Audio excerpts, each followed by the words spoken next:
Hollywood உலகின் ஜாம்பவானாக திகழ்ந்த Warner brothers நிறுவனத்தை 7,43,000 கோடி ரூபாய்க்கு தன்வசப்படுத்தியுள்ளது. ஸ்ட்ரீமிங் உலகின் முடிசூடா மன்னனாக மாறியிருக்கிறது நெட்ஃபிளிக்ஸ் நிறுவனம்.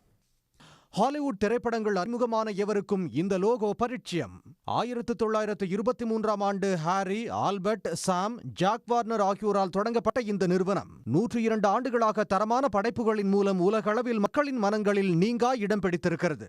ஹாலிவுட்டில் ஜாம்பவானாக திகழும் வார்னர் பிரதர்ஸ் நிறுவனம் விற்பனைக்கு வருவதாக அறிவிப்பு வெளியானவுடன் அந்நிறுவனத்தை விலைக்கு வாங்க உலகின் முன்னணி தயாரிப்பு நிறுவனங்களான பாராமவுண்ட், காம்காஸ்ட் ஆகியவை போட்டியிட்டன. இதில் முந்திக் கொண்ட நெட்ஃபிளிக்ஸ் ஓடிடி நிறுவனம் 72 பில்லியன் அமெரிக்க டாலர்கள், அதாவது இந்திய மதிப்பில் 7,43,630 கோடிக்கு ஒப்பந்தத்தை இறுதி செய்தது. இந்த தொகையை அடுத்த 12 முதல் 18 மாதங்களில் வார்னர் பிரதர்ஸ் நிறுவனத்திற்கு நெட்ஃபிளிக்ஸ் நிறுவனம் வழங்க உள்ளது.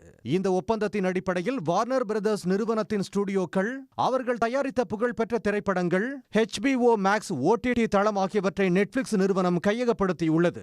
இதனால் வார்னர் பிரதர்ஸ் கைவசம் இருந்த பேட்மேன், சூப்பர்மேன், ஒண்டர் உமன் உள்ளிட்ட பிரபல DC காமிக்ஸ் திரைப்படங்கள், ஹாரி பாட்டர் திரைப்படங்கள், பென்டன், Looney Tunes, Rick and Morty, Scooby Doo உள்ளிட்ட பல பாத்திரங்கள், Game of Thrones, the Sopranos, the White Lotus போன்ற HBO-வின் பிரபலமான சீரிஸ்கள் நெட்ஃபிளிக்ஸ் நிறுவனத்திற்கு சொந்தமாகியுள்ளன.